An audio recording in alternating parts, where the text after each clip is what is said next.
की शुरुआत में हमें दो भाई दिखाई देते हैं जिनमें बड़े भाई का नाम बिल और छोटे भाई का नाम जॉर्ज था। यहाँ बिल उसे एक छोटी कश्ती बनाकर देता है जिसे वो लेकर सीधा बाहर आता है और उस कश्ती को बारिश के पानी में छोड़ देता है। कश्ती बहती हुई सीधी आगे जा रही थी। जॉर्ज भी उसके पीछे भागता हुआ आ रहा था। वो उसके पीछे आ ही रहा था, तभी अचानक उसकी कश्ती नाले के अंदर गिर जाती है। जॉर्ज झुक कर नाले के अंदर देखता है तो वहाँ पूरी तरह अंधेरा था और तभी वहाँ उसे दो चमकती हुई आंखें दिखाई देती हैं जिसे वो देखकर एकदम से डर जाता है और इसी दौरान उसे वो खतरनाक पेनीवाइज नजर आ जाता है। यहाँ जॉर्ज अपनी कश्ती लेने के लिए अपना हाथ आगे बढ़ाता है कि तभी वो पेनीवाइज उसका हाथ खा जाता है और तुरंत उसे नाले के अंदर खींच लेता है। इसके बाद सीन कट होता है और हमें एक फार्म दिखाया जाता है जहाँ एक लड़का माइक एक भेड़ पर गन ताने खड़ा हुआ था। दरअसल उसके पिता ने उसे भेड़ को शूट करने के लिए कहा, लेकिन वो बहुत डरा हुआ था और वो उसे शूट नहीं कर पाता। इसी दौरान उसका पिता उसके हाथ से गन लेकर उस भेड़ को शूट कर देता है और उसे धमका कर कहता है कि अगर तुम्हें इस दुनिया में जिंदा रहना है तो ये सब तुम्हें हर हाल में करना होगा, नहीं तो तुम यहाँ जिंदा नहीं रह पाओगे। इसके बाद हमें कुछ स्टूडेंट्स दिखाई देते हैं जिनमें बिल भी था। वो सब अपने स्कूल के बाहर खड़े अपने कुछ प्रोजेक्ट्स के बारे में बात कर रहे थे। इसी दौरान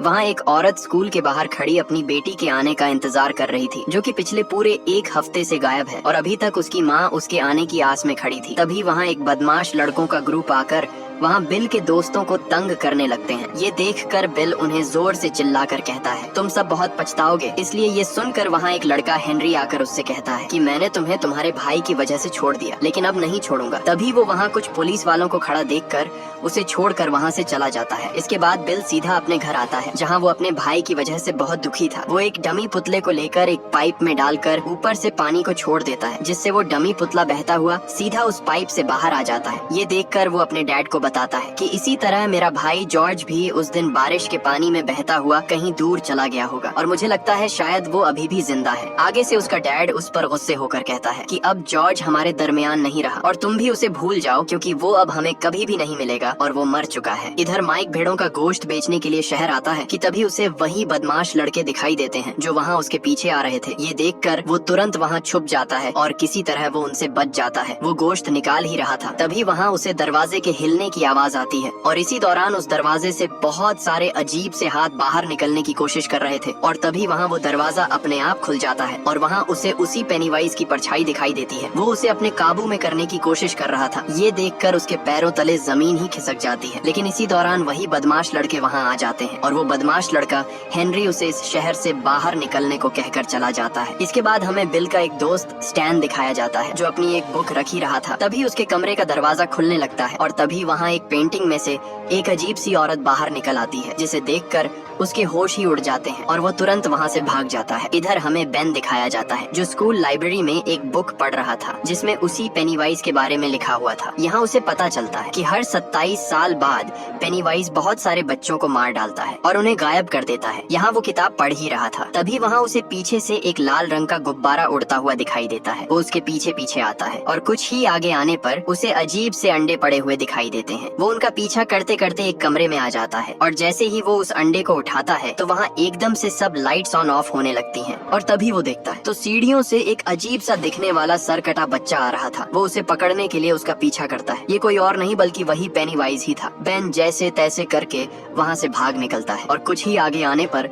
उसे वही बदमाश लड़के पकड़ लेते हैं। वो उसे मारने ही वाले थे, तभी वहाँ से एक गाड़ी गुजरती है और गाड़ी के पीछे वही लाल रंग का गुब्बारा दिखाई देता है जो कि उसी पेनीवाइज का था। मतलब वो हर जगह लोगों के बच्चों को अपने काबू में कर रहा था। इधर वो बदमाश लड़का हेनरी बेन के पेट पर एक लेटर एच लिख देता है, लेकिन तभी बेन उसे लात मारकर वहाँ से अपनी जान बचाकर भाग जाता है। वो उसका पीछा करते हैं लेकिन वो वहाँ से दूर भाग जाता है। यहाँ बिल और उसके दोस्त उसके भाई जॉर्ज को वहाँ उस नाले के एंड पर देखने के लिए आए हुए थे, क्योंकि बिल को अभी भी लगता है कि उसका भाई जिंदा है और वो यहीं कहीं होगा। ढूंढते ढूंढते बिल को वहाँ एक जूता मिलता है जो जॉर्ज का नहीं था। दरअसल ये उसी औरत की बेटी का जूता था जो उस दिन अपनी बेटी को स्कूल के पास ढूंढ रही थी। मतलब वो भी उस पेनीवाइज का शिकार बन चुकी है। यहाँ रिची उन सबसे कहता है कि हमें और आगे नहीं जाना चाहिए क्योंकि अब हमारी जान को खतरा है। क्या पता वो खतरनाक पेनीवाइज अंदर जाते ही हमें जान से मार डाले। तभी वहाँ बेन पहुँच जाता है और वो उसे सीधा मेडिकल स्टोर ले आते हैं, लेकिन वहाँ और दवा लेने के लिए उनके पास पैसे कम पड़ जाते हैं। लेकिन तभी वहाँ बेवरली आ जाती है और बिल उसे बताता है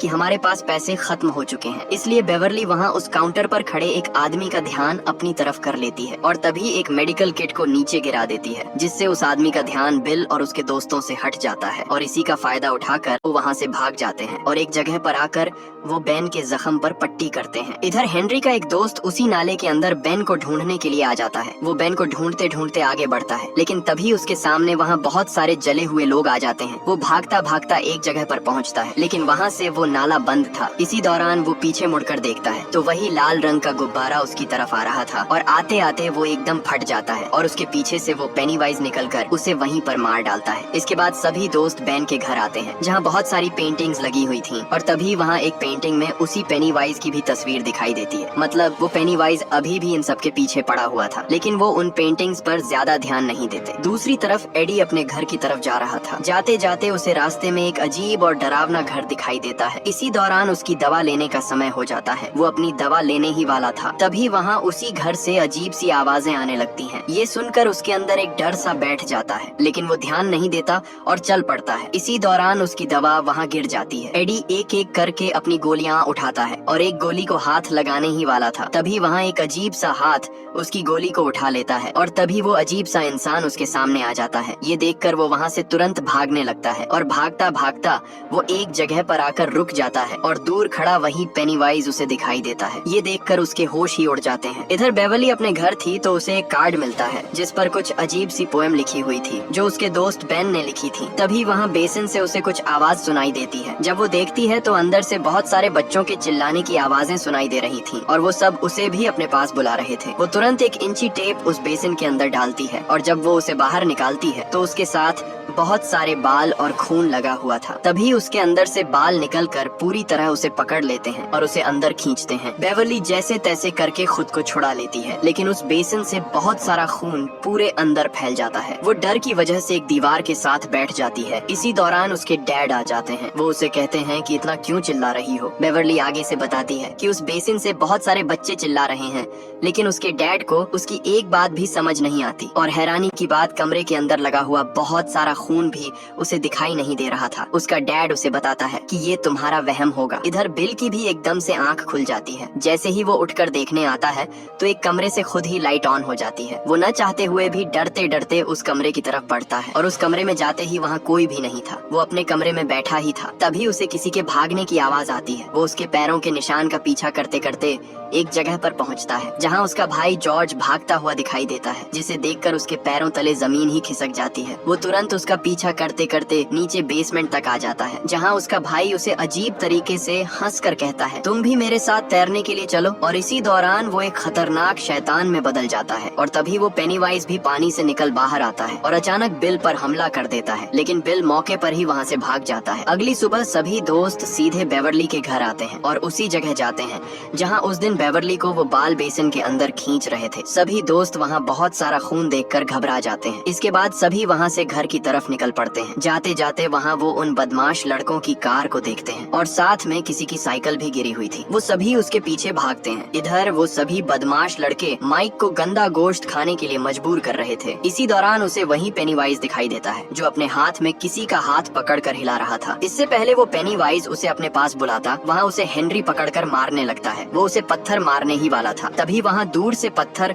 उसके सिर पर आ लगता है, जो कोई और नहीं बल्कि माइक के दोस्त थे। दोनों ग्रुप आपस में एक दूसरे को पत्थरों से मारने लगते हैं। यहाँ बिल और उसके दोस्तों ने उन बदमाश लड़कों पर इतने पत्थर बरसाए कि वो मौके पर ही वहाँ से भाग निकले। इसके बाद वो एक जगह पर आते हैं जहाँ उन्हें बहुत सारे लोगों के मिसिंग पोस्टर दिखाई देते हैं। मतलब उस पेनीवाइज ने अपना जाल फैलाकर सबको एक एक करके मारना शुरू कर दिया है। यहाँ बेन सबसे कहता है कि मैं उस दिन स्कूल लाइब्रेरी में एक बुक पढ़ रहा था जिसमें इसी हादसे के बारे में लिखा हुआ था कि हर 27 साल बाद सभी बच्चे एक एक करके गायब होने लगते हैं और ये घटना फिर 27 साल बाद शुरू हो जाती है, जिसमें कोई भी बच्चा उस पेनीवाइज का शिकार बन जाए तो वो उसे जिंदा नहीं छोड़ता। ये सुनकर अब बिल को समझ आने लगती है कि उसका भाई जॉर्ज भी उसी पेनीवाइज का शिकार बन चुका है। इसके बाद सभी दोस्त बिल के घर आते हैं जहाँ वो एक मैप लगाता है जिसमें उन्हें पूरे शहर डेरी का मैप दिखाई देता है। यहाँ बिल उन्हें इशारा करके बताता है कि जहाँ मैंने क्रॉस का निशान लगाया है वहाँ से मेरा भाई जॉर्ज गायब हुआ था। मतलब जो कोई भी गायब हो रहा है वो जगह गटर से जुड़ी हुई है और सभी गटर्स वेल हाउस में जाकर मिलते हैं और मेरा भाई भी मेरे घर के पास एक गटर से ही गायब हुआ था। बिल सबसे कहता है कि ये वेल हाउस ही वो जगह है जहाँ वो पेनीवाइज रहता है। इसी दौरान एडी सबसे कहता है कि मैंने भी उस दिन पेनीवाइज को उसी घर में ही देखा था और वहाँ मुझे एक अजीब सा दिखने वाला आदमी भी मिला था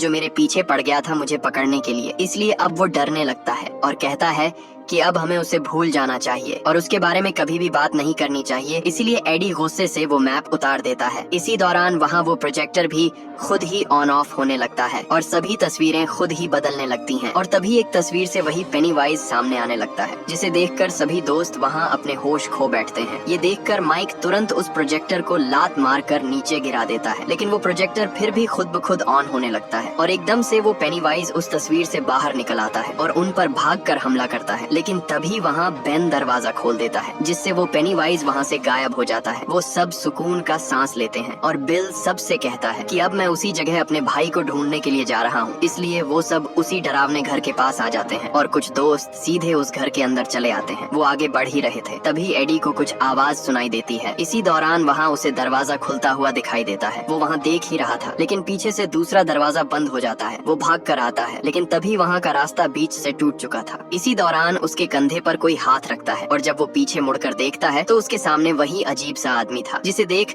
वो सीधा नीचे जा गिरता है। इधर रिची को भी कुछ आवाजें सुनाई देती हैं जिसका पीछा करते करते वो एक कमरे में आता है लेकिन वहाँ उसे कोई भी नहीं मिलता और वो वापस जाने लगता है कि तभी वहाँ उस कमरे का दरवाजा बंद हो जाता है और वहाँ सब लाइट्स ऑन ऑफ होने लगती हैं और उसे पूरे कमरे में जोकर्स ही दिखाई देते हैं। लेकिन तभी वहाँ उसके सामने वो पेनीवाइज आ जाता है। वो सीधा उस पर हमला कर देता है लेकिन मौके पर ही बिल दरवाजा खोलकर उसे बचा लेता है। इधर एडी उठकर बैठा ही था। इसी दौरान उसे एक फ्रिज से एक हाथ हिलता हुआ दिखाई देता है और वो दरवाजा अपने आप खुलने लगता है और दरवाजा खुलते ही वो पेनीवाइज बाहर निकल आता है। वो उसे खाने ही वाला था। तभी वहाँ बिल दरवाजा खोल देता है जिससे उसका ध्यान उनकी तरफ चला जाता है। वो भागकर उन पर हमला करता है लेकिन तभी वहाँ बेवरली आकर उसके सिर से एक रॉड आर पार कर देती है। वो भागकर सीधे एडी के पास जाते हैं। पीछे से वो पेनीवाइज भी अपने नुकीले पंजे उनकी तरफ बढ़ाता है और तभी घूमकर वो बेन को जख्मी कर देता है और सीधा एक अंधेरे में गायब हो जाता है। बिल उसका पीछा करते करते नीचे आता है जहाँ वो देखता है तो वो पेनीवाइज एक कुएं के अंदर जा रहा था। इसके बाद वो सब उस घर से बाहर भाग निकलते हैं लेकिन बाहर एडी की माँ उसे लेने के लिए आ गई थी और वो सबसे कहती है कि आज के बाद तुम सब मेरे बेटे से दूर रहो। वो एडी को वहाँ से घर ले जाती है। यहाँ बिल सबसे कहता है कि मैंने उस पेनीवाइज को एक कुएं में जाते हुए देख लिया है। अगली बार हम उसे पूरी तैयारी के साथ पकड़ने के लिए आएंगे। लेकिन वहाँ कुछ दोस्त उस पर चिल्लाते हुए कहते हैं कि तुम पागल हो, अभी हम मरते मरते बचे हैं और तुम दोबारा उस घर के अंदर जाना चाहते हो। इसी दौरान रिची बिल से कहता है कि अब हमें उसका पीछा छोड़ देना चाहिए क्योंकि जॉर्ज मर चुका है, तुम्हें उसे भूलना ही होगा। लेकिन बिल उसे बताता है कि मेरा भाई जॉर्ज अभी भी जिंदा है, मैं उसे हर हाल में ढूंढ कर ही रहूंगा। इधर उसी बदमाश लड़के हेनरी को उसके घर के पास एक बॉक्स में वही लाल रंग का गुब्बारा बंधा हुआ मिलता है। वहाँ उसे एक लाल रंग का डिब्बा मिलता है जिसे खोलते ही उसके अंदर एक चाकू था जो कि उसी का अपना ही था। दरअसल जब उसने बेन के पेट पर एच लिखा था और बेन को पकड़ते समय उसके हाथ से गिर गया था। इसके बाद वो सीधा अपने डैड के पास आता है और आते ही वो चाकू अपने डैड की गर्दन पर रख देता है और साथ में ही टीवी पर एक वीडियो ऑन हो जाती है कि मार दो सबको। और उस वीडियो में भी पेनीवाइज साफ साफ दिखाई दे रहा था और इसी दौरान वो अपने डैड की गर्दन पर चाकू घोंप कर उसे वहीं पर मार डालता है और मारते ही वो सामने देखता है तो पेनीवाइज पूरी टीवी में आ चुका था। मतलब अब वो भी पूरी तरह उसके कब्जे में आ चुका था और यहाँ पेनीवाइज उसका दोस्त बन चुका है। अब वो उसके साथ मिलकर सबको मारने वाला था। इधर बेवरली का डैड भी उससे अजीब तरीके से बातें करने लगता है जिसे देखकर बेवरली के अंदर खौफ बढ़ जाता है और तभी उसका डैड उस पर हमला कर देता है। बेवरली भागकर तुरंत एक बाथरूम का दरवाजा बंद कर देती है। उसका डैड उसे ढूंढते ढूंढते उस बाथरूम तक पहुंच जाता है और तभी वो उस दरवाजे को तोड़ देता है लेकिन वहाँ उसे बेवरली नहीं मिलती। इसी दौरान वो पर्दा हटाता है तो आगे से बेवरली उसके मुंह पर सिंक दे मारती है जिससे उसका डैड मौके पर ही बेहोश हो जाता है। वो वहाँ से पीछे मुड़ती ही है कि तभी आगे से उसे पेनीवाइज गले से पकड़ लेता है और उसे वहाँ से अपने साथ ले जाता है। इधर बिल बेवरली को ढूंढते ढूंढते उसके घर तक आ जाता है और एक जगह पर आकर वो देखता है तो बेवरली का डैड वहाँ पर मर चुका था और तभी वो ऊपर देखता है तो वहाँ ऊपर लिखा था you die if you try, जिसका मतलब था कि अगर तुमने कोशिश की तो तुम मारे जाओगे। ये देखकर उसके पैरों तले जमीन ही खिसक जाती है और वो वहाँ से भाग निकलता है। इधर एडी को बिल की कॉल आती है और वो उसे बताता है कि कि तुम्हें जैसे भी करके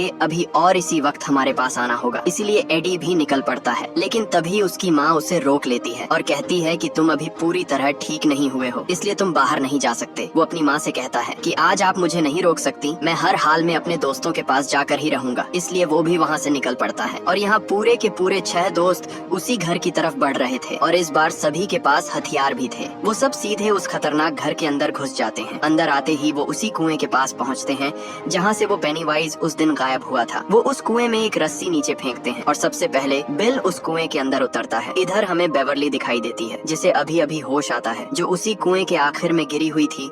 वो उठकर ऊपर देखती है तो वहाँ बहुत सारे बच्चों की डेड बॉडीज लटक रही थी। तभी वहाँ उसे किसी के आने की आवाज आती है और वो भागकर वहाँ एक दरवाजा खोलने की कोशिश करती है। इसी दौरान वो पीछे मुड़कर देखती है तो वहाँ वो डमी पेनीवाइज एकदम से बाहर निकलता है और तभी वहाँ वो गेट खुल जाता है और जब वो देखती है तो वही पेनीवाइज उसके सामने खड़ा था। ये देखकर वो वहाँ से भागती है, लेकिन वो पेनीवाइज उसे गले से पकड़ लेता है। लेकिन बेवर्ली उससे कहती है कि मैं तुमसे नहीं डरती, इसलिए वो आगे से गुस्से में आ जाता है। वो उसे कहता है कि तुम डरोगी और मैं तुम्हें मार डालूंगा। इसी दौरान वो अपना खतरनाक और नुकीला चमकता हुआ मुंह खोल लेता है और उसका मुंह देखते ही बेवर्ली उसके काबू में आ जाती है। इधर सभी दोस्त नीचे कुएं तक चले गए थे, लेकिन माइक आखिर में जाने ही वाला था। तभी हेनरी आकर उस पर हमला कर देता है और उसे नीचे गिरा देता है। बाकी दोस्त उसे जोर जोर से बुलाते हैं, लेकिन इसी दौरान हेनरी वो रस्सी ऊपर खींच लेता है। इसके बाद हेनरी माइक को बुरी तरह पीटने लगता है। वो शॉट गन लेकर उसे मारने ही वाला था। तभी माइक जोर से अपने ऊपर से गन को हटा देता है और माइक मौके पर ही उसके सर पर पत्थर दे मारता है। इसी दौरान वो उसे धक्का देकर सीधे उसे कुएं में गिरा देता है। इधर स्टैन अपने दोस्तों से बिछड़ चुका था और वो एक नाले में गुम हो जाता है। यहाँ वो पेनीवाइज भी उसके शिकार के लिए उसके पीछे ही था। यहाँ सभी दोस्त स्टैन को ढूंढने में लगे हुए थे, लेकिन इधर स्टैन को वो पेनीवाइज अपने काबू में कर रहा था और तभी एक औरत की शक्ल में वो उसके पास आ जाता है। इधर सभी दोस्त भी वहाँ पर आ चुके थे और उनके देखते ही वो पेनीवाइज उसे वहीं पर काट लेता है और वो पेनीवाइज मौके पर ही वहाँ से भाग जाता है, लेकिन खुशकिस्मती से स्टैन बच जाता है। तभी बिल को वहाँ उसका भाई खड़ा हुआ दिखाई देता है। ये देखकर वो उसके पीछे पीछे भागता है और भागते भागते